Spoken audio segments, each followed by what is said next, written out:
the Regional Director for the World, Mr. Danny Kaye. Thank you.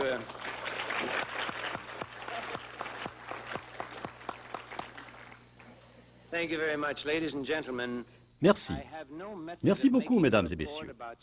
Je n'ai pas de méthode pour faire un rapport sur 643 millions d'enfants reçus, 4187 litres, convertis dans la mesure où l'écart insuffisant, voué à la variété incroyable d'une qualité de litre, qui, bien sûr, n'a pas été distribué selon le processus vitaminé. Mais, dans un sens, cela n'a pas été porté à l'attention de ceux, et donc, nous pensons plus ou moins qu'ils ont et nous devrions continuer sur la base non seulement dans la mesure où nous pouvons, mais où ils peuvent, dans un sens, réaliser leur vraie valeur. Voyons maintenant ce que les interprètes vont faire de tout cela.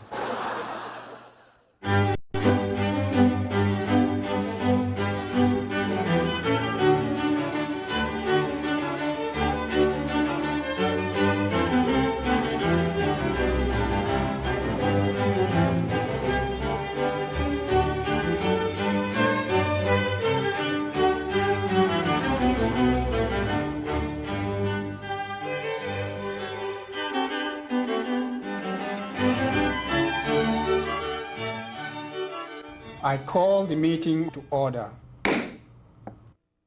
Interpretation is crucial, absolutely central to what we do. We're dealing with political ideas, we're dealing with proposed policies. They are things of substance, but they have no life other than in the words in which they're expressed and in which they're negotiated. And when you're dealing with that kind of debate or argument in different languages, the only way in which we can fully understand each other and have a fighting chance of getting to a conclusion is through clear understanding of the words. And the people who deliver that to us are the interpreters. El intérprete en muchos casos es no solamente indispensable para este diálogo y para esta negociación, sino que es un aliado del delegado que está exponiendo en un momento dado una idea muy concreta. Les interprètes sont bien évidemment mes alliés. Et pourquoi? Parce qu'ils permettent de faire en sorte que les positions que j'exprime soient communiquées à d'autres. L'essence de la diplomatie, c'est la communication, le fait de faire passer un certain nombre d'informations à d'autres. Et puis ensuite de discuter, d'élaborer les compromis. L'essence de la diplomatie n'est pas la confrontation. Donc il est tout à fait essentiel que les intentions soient bien perçues, les significations des mots soient exactes.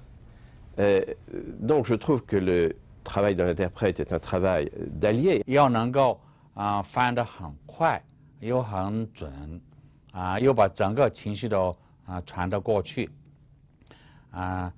那么另外一种翻译呢，是坐在谈判桌上正式翻译。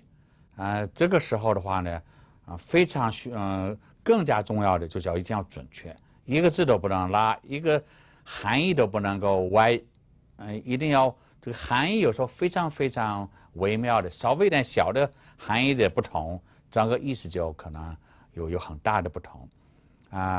那么不管是那种社交场合，还是坐下来会谈，要搞好翻译的最关键的，除了两种语文要都像你的母语一样以外，你必须熟悉谈的题目。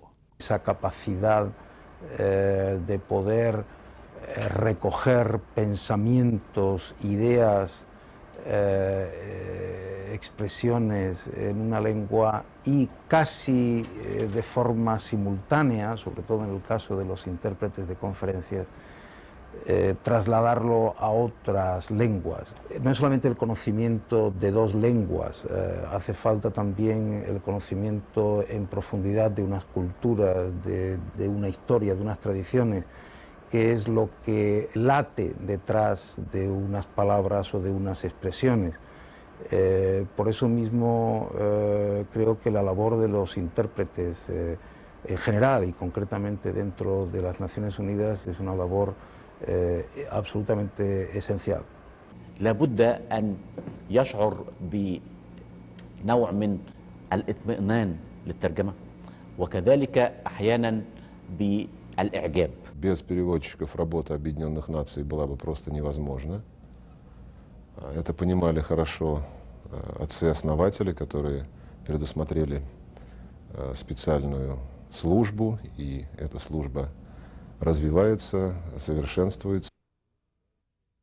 The dramatic changes intended by the end of the Cold War. Those efforts pourraient s'éteindre rapidement en étant plus в различных частях мира региональные конфликты, которые para encontrarles solución, mientras que se han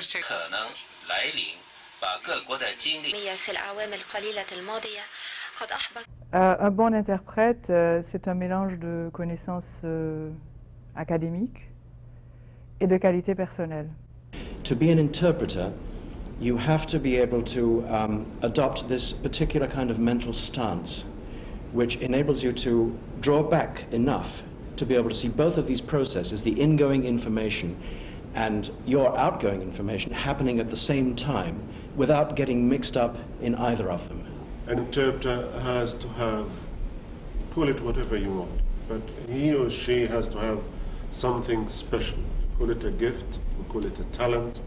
Quick reflex, good memory, I think the willingness to learn. You have to listen, speak, forget, listen again, speak and forget. When you play tennis, you hit one shot and you're ready for the next shot. If you think about the first shot, you miss the second shot.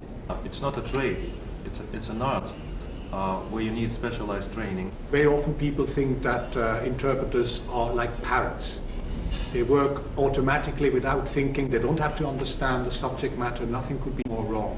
Unless you do understand what the speaker is saying, unless you understand his ideas, you cannot interpret.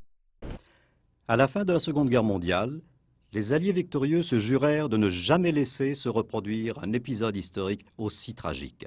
Les États-Unis, l'Union soviétique, la Grande-Bretagne, la France et la Chine se réunirent pour rédiger la charte d'une nouvelle organisation ayant pour mission de préserver les générations futures du fléau de la guerre. Ils créèrent l'Organisation des Nations Unies. My uncle André was an interpreter. When the war ended, the San Francisco conference, which created the UN, took place in June 1945, and my uncle was one of the interpreters, consecutive of course in those days. The UN set up in London. This is when Jean Herbert started assembling a team which had, of course, Major Le Bosquet, which had Georges Rabinovich, it had my uncle, and very soon after that, my father. J'ai eu le plaisir en décembre 1945 de recevoir un télégramme que j'ai toujours émanant de Gladwin Jebb, qui n'était pas encore Sir Gladwin, mais qui était déjà chargé d'organiser la première assemblée générale qui s'est tenue à Londres de janvier à milieu février 1946. Le chef interprète à l'époque s'appelait Jean Herbert. J'avais déjà été désigné par Jean Herbert pour travailler lors des réunions secrètes qui se tenaient dans la suite occupée par Simultaneous, secrétaire d'État des États-Unis, à l'hôtel Carlton. Il y avait là des séances secrètes qui réunissaient les 4 grands. Non, c'était les 5 grands, parce que la Chine avait été ajoutée et qui n'était pas présente à Berlin, pour désigner le premier secrétaire général de l'organisation. Tout au début, la France avait préféré Spaak, mais on avait donné à Spaak la présidence de la première session de l'Assemblée générale.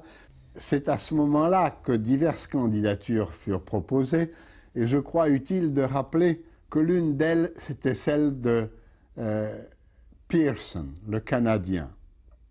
La candidature de Tryggveli fut proposée et acceptée sans difficulté.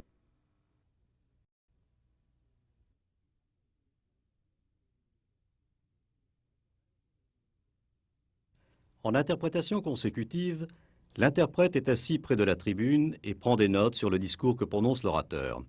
Quand celui-ci a achevé son discours dans sa langue, l'interprète, depuis la tribune, en donne la traduction.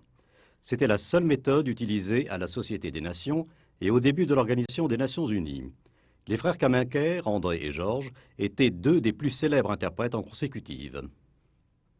In consecutive, my uncle would be sitting there, holding his head like that on the desk, listening intently, not being disturbed by anything. And the speech could be an hour, could be an hour and 15 minutes, could be an hour and a half. And then he would give it in the other language. And very often people doubted because they themselves, the listeners, didn't even think, didn't even remember all that had been said in the original language, so they themselves could not check whether he had said everything. But it's been compared from the notes from the verbatim reporters, from tapes and so forth, and it was absolutely, he never forgot anything.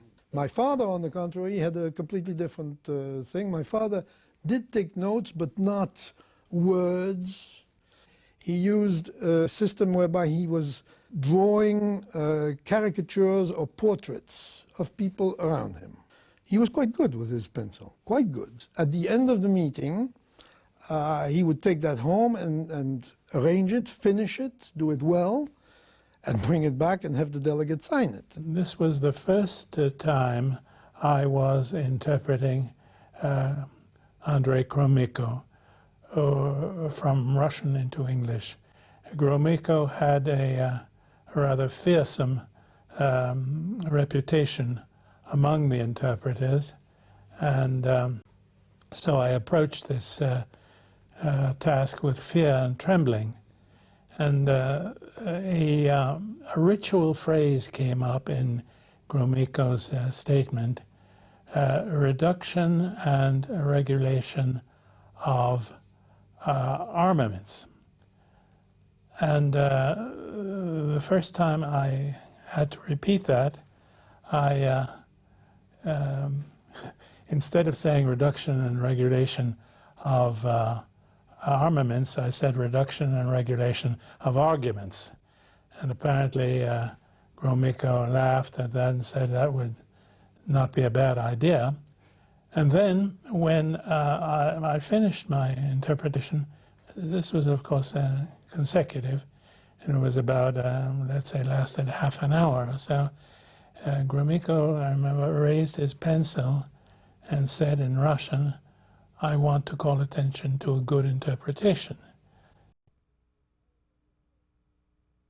The Nuremberg Trials began in the autumn of 1945. The trial of war criminals, of major war criminals, the ones everybody knows about. I mean, Göring, Kaltenbrunner, Ribbentrop, and all those people. It was a premiere doing simultaneous interpretation. It had been used on other occasions, even before the war, but a full-scale operation with 4 working languages, English, French, Russian, German, that was unheard of. And by the way, many people thought it would not work. It was Colonel Dostert, previously the private interpreter of Eisenhower, who organized a team, managed to have an appropriate system built, and it was used during the Nuremberg trial because it facilitated, obviously, the proceedings and shortened them. Dès mon arrivée, on m'a emmené dans la salle du tribunal, dans les galeries du public. J'ai regardé de très loin donc tous ces personnages, le bloc des accusés d'un côté, les juges, les avocats d'un autre, et au fond de la salle, les interprètes derrière des parois vitrées. J'ai regardé, n'en croyant pas mes yeux, me disant ça n'est pas possible, ça n'est pas humainement faisable, il doit y avoir un artifice quelconque. Simultaneous equipment was not what it is now.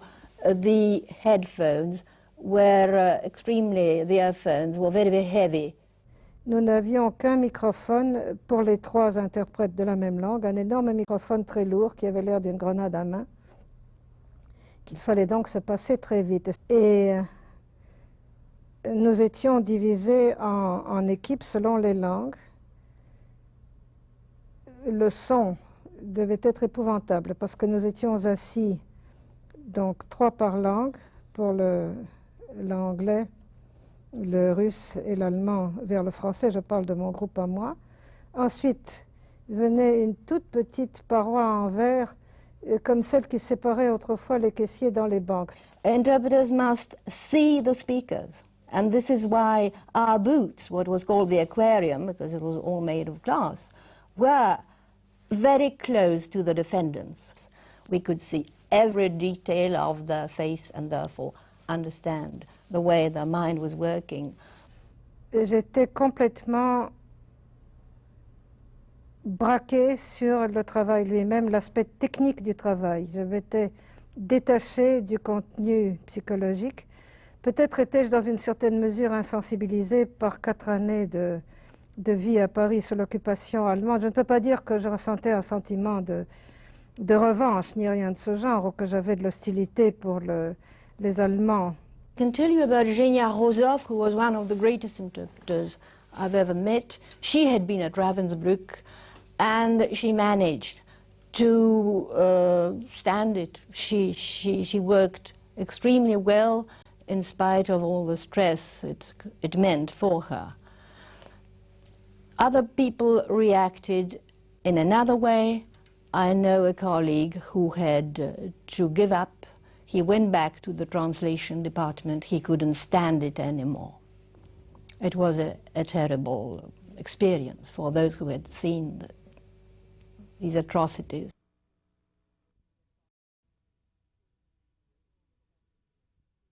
Quelle langue l'Organisation des Nations Unies allait-elle utiliser?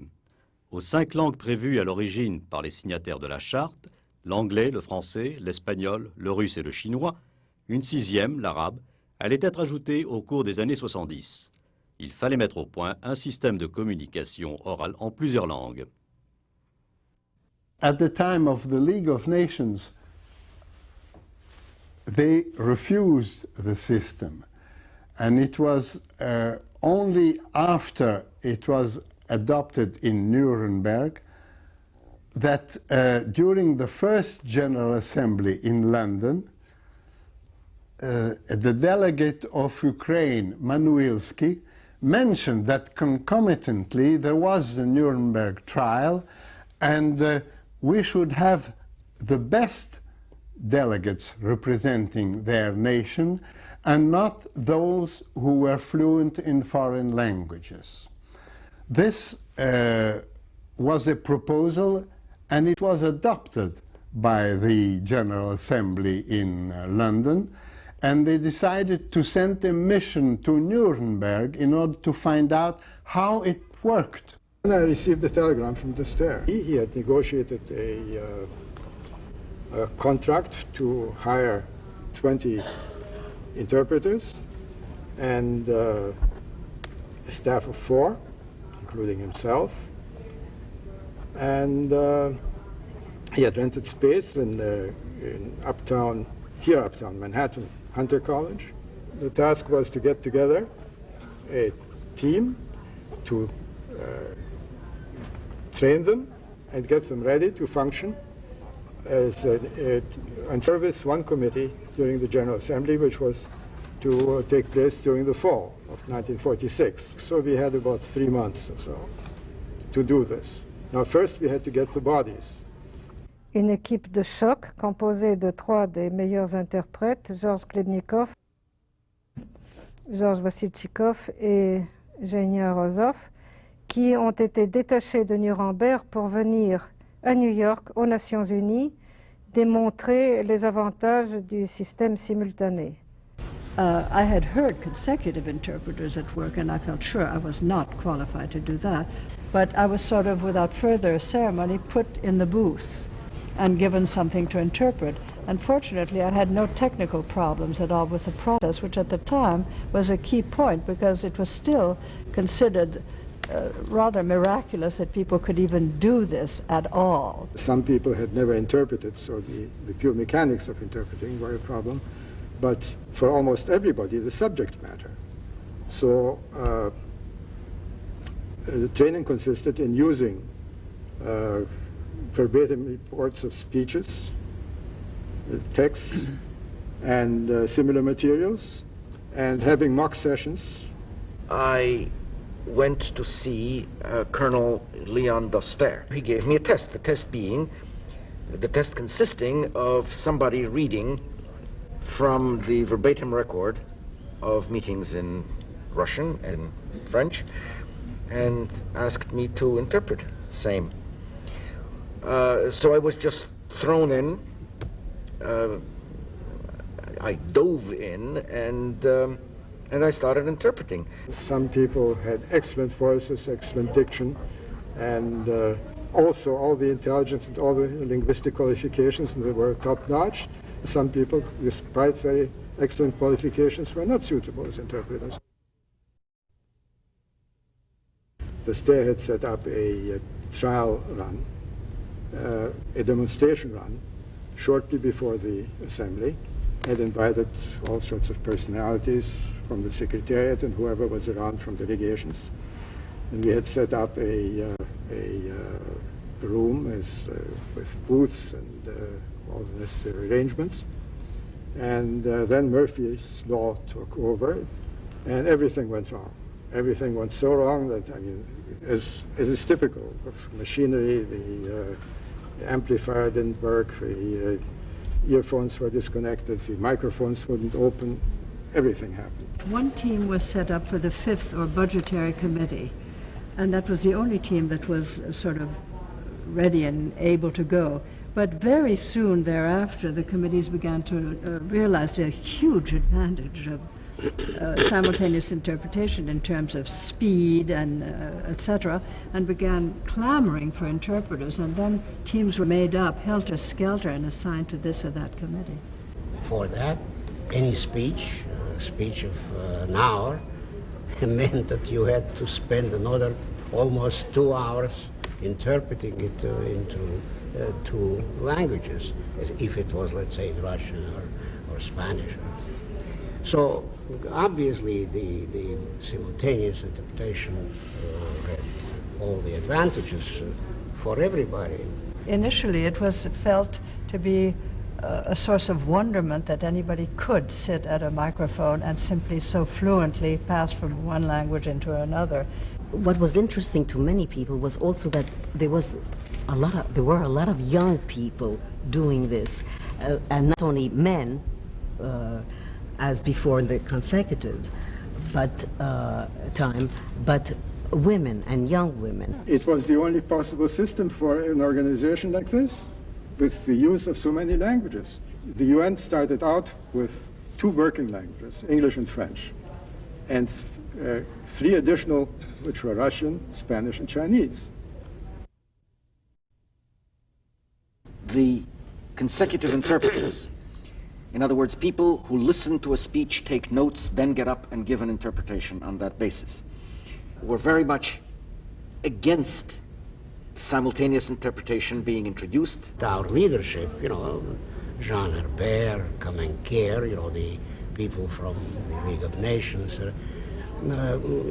had this attitude of some contempt for les téléphonistes, as they used to refer to them.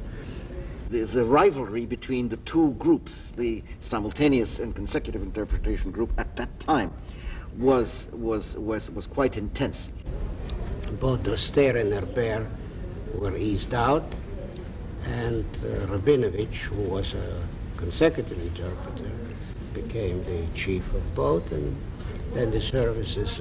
And then we discovered that all the consecutive interpreters could do simultaneous, and naturally all the simultaneous, especially the best ones like George Cherry, and we discovered that they can do consecutive very well. And the thing that one mustn't forget, and that is that the existence of the profession as we know it is, in fact, determined by those beginnings, in other words, Nuremberg and UN.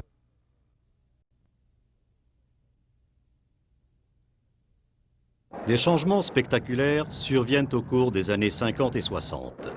Nous sommes en pleine guerre froide et l'Organisation des Nations Unies joue un rôle clé dans les domaines du maintien de la paix et de la décolonisation. C'est également une époque d'intenses débats politiques et idéologiques entre l'Est et l'Ouest. The Soviet delegation was sitting right in front of me there. There was Khrushchev in the middle, and there was Gromyko on the far side, I remember. Prime Minister Macmillan was on the rostrum, making his, I think by now, reasonably famous speech of the winds of change sweeping across Africa.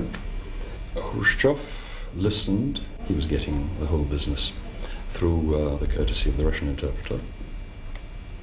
And he became progressively more and more agitated as the speech was being delivered. And then at some point he started hammering with his hand on the table. And no notice was taken of that by the president. But Khrushchev obviously wanted to make a point of order. He took off his shoe and banged with it on the table. And that, of course, brought the house down, total consternation throughout. And Khrushchev, whom I could barely hear through the window because he was not speaking into an open microphone, he was just standing there in the middle of the hall. And he was, what I thought he said was, "I shall not permit you to engage in capitalist propaganda here." I thought I grasped that, opened my mic, and said that in English into the microphone. Macmillan, who had not worn his earphone because he was speaking himself, or perhaps it sort of got knocked off when he leaned back, and so he said, "Well, I wish somebody would translate that for me." I was in the Russian booth, interpreting from English and French into Russian. Here comes the first speech by President Kennedy in the United Nations. And as it's usual, we naturally don't get the speech in advance. Get it about 7, 8 minutes before he stopped. I suddenly see, in the middle of the speech, a quotation, which I could see is from Boris Godunov.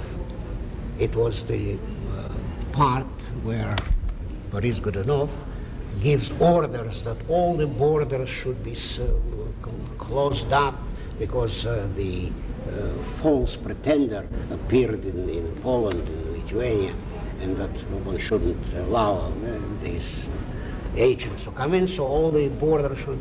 and so Kennedy was quoting this to tell the Russians, the Soviets off for closing their borders. But this is from Boris Godunov, from Pushkin, in the English translation, but I have to do it into Russian. And I imagine my situation if I have to give my pedestrian, very poor translation of what's supposed to be Pushkin, and everybody naturally learned this in school. So I was really very upset and asked my colleague, Mary Jaquet, please go over to the library and see whether you can get on taller. Kennedy begins to speak. I interpret, and sweating blood really, because I know it's coming. What will I do with it? And she doesn't appear. Finally, a guard comes in and brings me a piece of typed text with this text. And so when it came, I read it nicely. When she came back, the guard wouldn't let her in because she didn't have her pass. She left it in the booth. At the beginning of the 70s, it was the height of the Cold War, and in some ways the UN was treading water, waiting to see what would happen in our world. So what we saw was great oratory, great ideological combats, and the interpreters had to deal with that and deal with very much longer speeches. People would go on for a long, long time. During the Indo-Pakistani War, when Ali Bhutto was making his speech, and he got so excited and he got so carried away that he tore up his speech and started just ad-libbing and saying, "You're tearing my country apart like I'm tearing this piece of paper." And he started crying, literally crying. And I started literally crying. I just couldn't go on. We were starting to move away from that kind of confrontation, although it wasn't over, and more technical subjects were coming to the UN, so the interpreters had to start to go down the path of dealing much more with things to do with science and technology and environment. I found I liked the Outer Space Committee. We saw cosmonauts and astronauts in meetings, and it was a fascinating opportunity to just be there in a committee which at that time wasn't involved in politics. This was still Cold War era, and yet outer space somehow was free of politics. It was nuts and bolts science, outer space technology, and how do we preserve outer space for future generations. Prenez par exemple un expert nucléaire, prenez un juriste extrêmement se spécialisant dans une matière, je ne dis pas confidentielle, mais très précise. Il ne sera pas forcément un linguiste, il n'aura pas forcément à sa disposition les termes techniques dans l'autre langue. Donc là, il est évident que les gouvernements ont une liberté de manœuvre et une possibilité d'efficacité bien plus grande que s'il n'y avait pas des interprètes. Now in the 90s, with the Cold War behind us, the great flourishes of oratory are rarely heard, much less ideology, much less mortal combat, and much more talk consistent with what happened in the middle of this period, much more talk about practical, material, technological things. Il suffit de voir l'évolution de l'ordre du jour de l'Organisation des Nations Unies pour voir comment a évolué le travail de l'interprète. Et je m'avance peut-être un peu, je dirais que cette interdépendance a peut-être aussi donné naissance à un nouveau type de diplomate. L'éloquence diplomatique change, de même que l'éloquence politique a changé. Je crois qu'il y a moins de ce qu'on appelle en français d'effet de manche, d'effet oratoire, plus de technicité, plus de recours à un certain nombre d'arguments bien construits. Interpreters and diplomats work together all the time, and we need each other in the work that we're all trying to accomplish. And of course, the diplomats are the principals in the work that they are trying to accomplish, and we are merely a link in the communications chain. But in many instances, we do become more of a member of the team, so to speak, and especially when we work away from headquarters. I've been working with the UN negotiations to find a solution to the Georgian Abkhaz conflict, and I've been working as the personal interpreter to the special representative of the Secretary General for Georgia. And these negotiations have taken place in Georgia, Abkhazia, Geneva, New York, Moscow, Sochi, and it's been a very long and interesting process accompanied by the sending of a UN observer mission to Abkhazia. In the field missions, again, I feel that that is where the interpreters can be the most versatile, and since the end of the Cold War, our field missions have diversified. For example, we have the peacekeeping operations are not only the classical peacekeeping operations, but they have become multifunctional, so that they have an electoral component or a human rights component, civilian administrations, and many interpreters have participated in these field operations very successfully. There have been times where I've been in a booth. There have been times where it's pure consecutive. Most of the time it's modified consecutive or whispering chuchotage. Perhaps the most interesting aspect of these meetings and such work is that you're really not interpreting language, you're interpreting cultures. What is very important for the interpreter, I feel, is to remain absolutely neutral, and that regardless of your personal sympathies or your views, you are neutral It was a mission that was sent to Kuwait after the Gulf War, something like 3 or 4 days after the end of the Gulf War. We were driven to Kuwait City, and I was accompanying the human rights component of the mission, who were going to ascertain what happened, find out about the violations of international humanitarian law. It was quite different and difficult on very many levels. Here at the UN, we are used to very well-structured statements, and there it was people who were personally hurt, people who were personally grieving over something, over a real, tangible loss. They were angry, they were sad, they were telling stories of what had happened, how their houses were ransacked, how things were taken away from them, how sadly some people were very badly injured or even killed.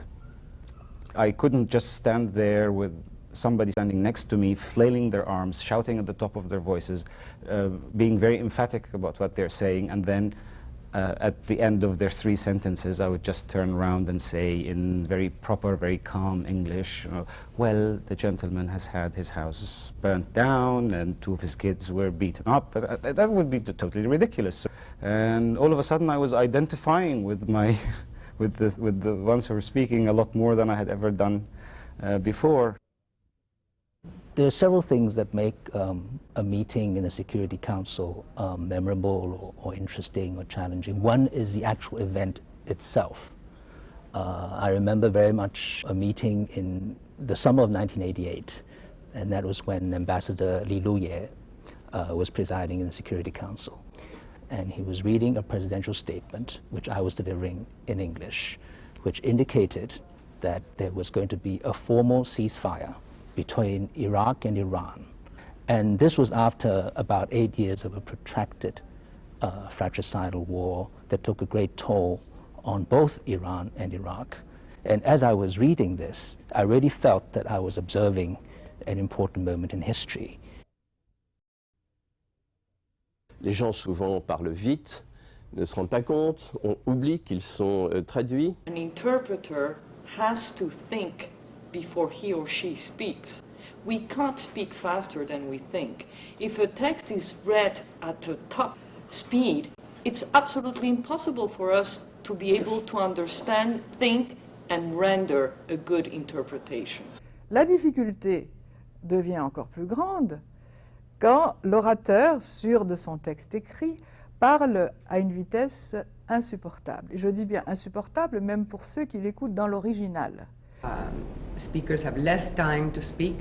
They're given 5 minutes and they cram 15 minutes worth into 5 minutes. We also know that reporters are taking quotes and material directly from the interpretation without waiting for a record to come out the following day. To know that every word you're saying is being piped in live to CNN and headline news and all over the world, it was just an incredible amount of pressure.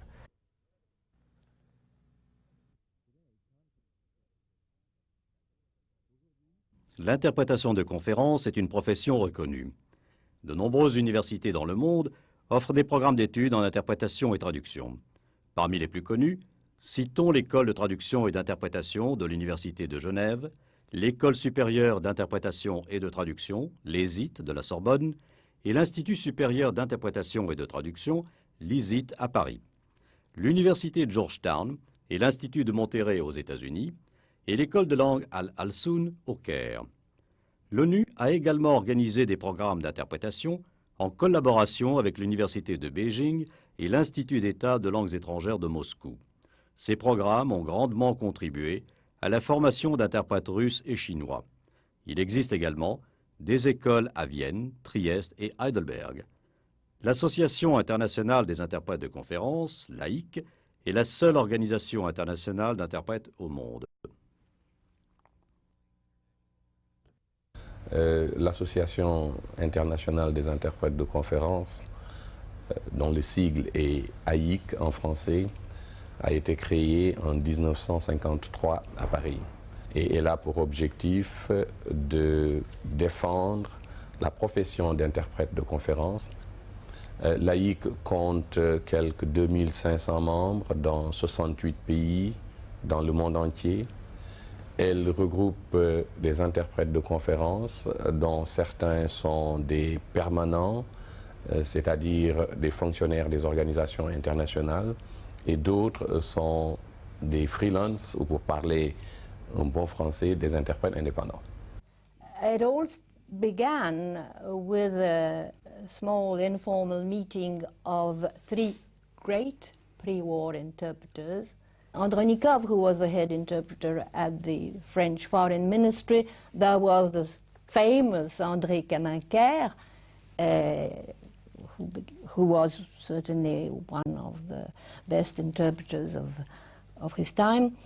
And the third one was Hans Jacob, who was head interpreter at UNESCO. They decided that we needed a professional association.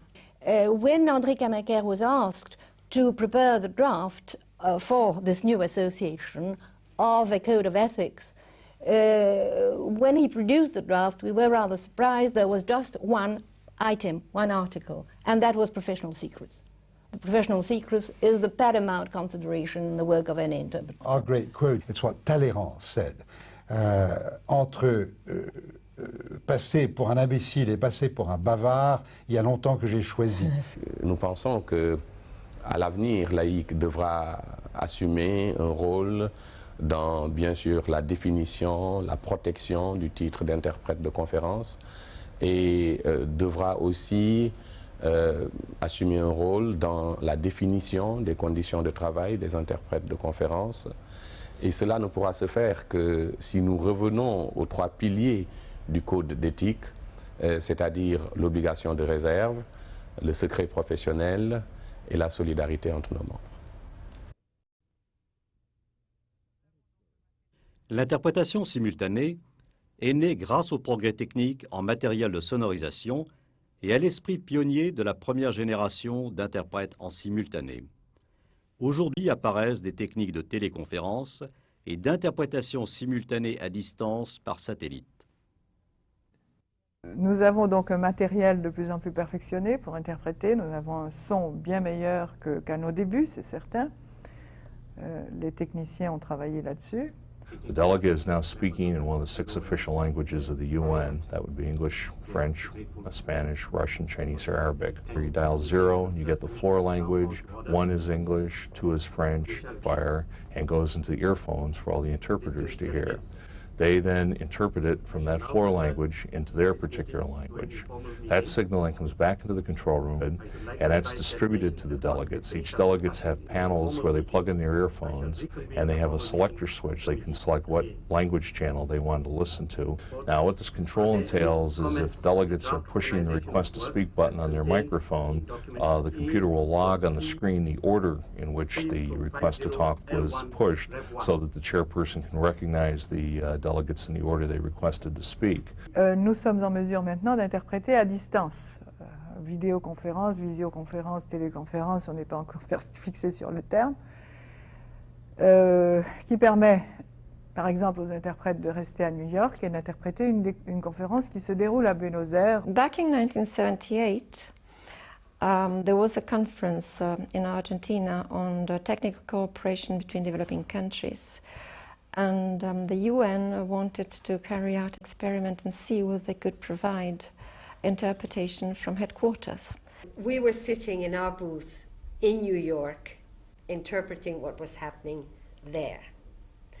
And we had been promised that we would see the speaker on a screen. So there was a screen in the room, and we could see when he was up on the podium. And they had TV cameras.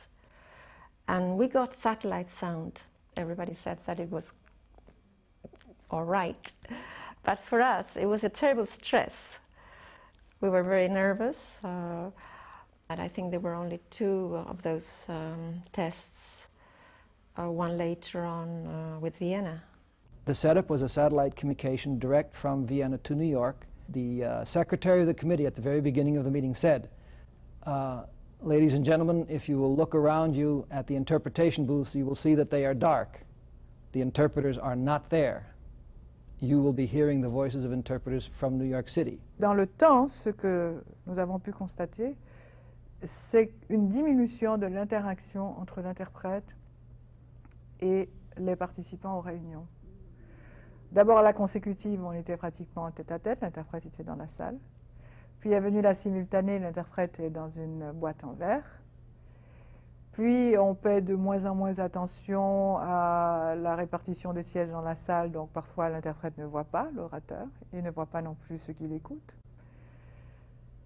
Maintenant, nous allons vers une ère où l'interprète ne sera même plus dans la salle, où l'interprète sera à côté. Et j'ai dit que techniquement, la chose est faisable, mais humainement, je me demande si elle l'est.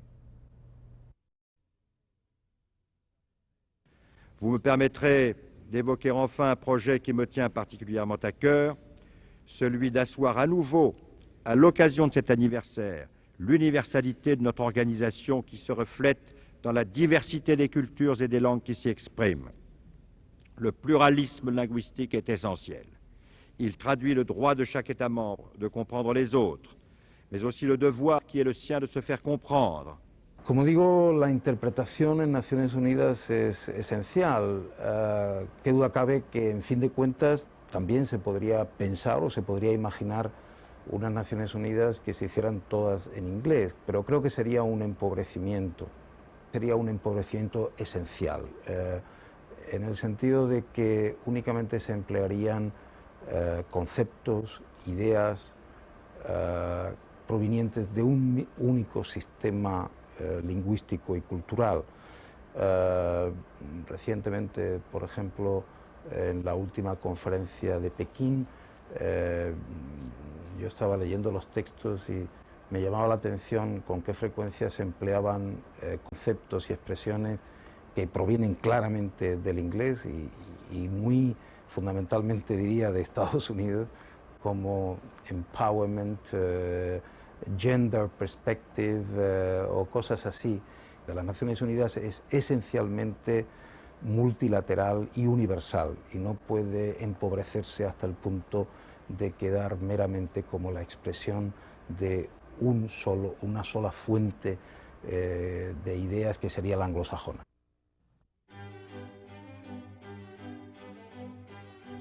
Fondée à l'origine par 50 États signataires de la Charte, l'ONU compte actuellement 185 membres. Grâce à l'interprétation simultanée, de grandes réunions peuvent se dérouler sans interruption, alors même que des représentants venus du monde entier s'expriment dans une des 6 langues officielles. L'ONU a pu ainsi devenir plus universelle. L'interprétation consécutive est encore utilisée au cours de nombreux contacts bilatéraux et de réunions de haut niveau.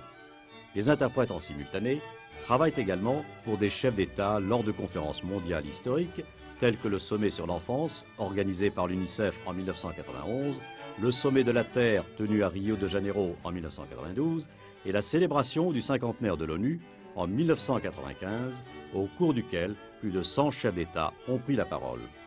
Pour la première fois dans l'histoire, des problèmes mondiaux sont débattus de façon approfondie dans un cadre véritablement universel. Les interprètes ont toujours existé, comme en témoigne une lettre adressée en 1192 par Saladin à Richard, cœur de Lion. « Je ne comprends pas votre langue, et vous ignorez la mienne. Par conséquent, nous avons besoin d'un traducteur en qui nous avons tous deux confiance. Que cet homme agisse donc comme notre intermédiaire. Lorsque nous nous comprendrons, l'amitié régnera entre nous. » The meeting is adjourned.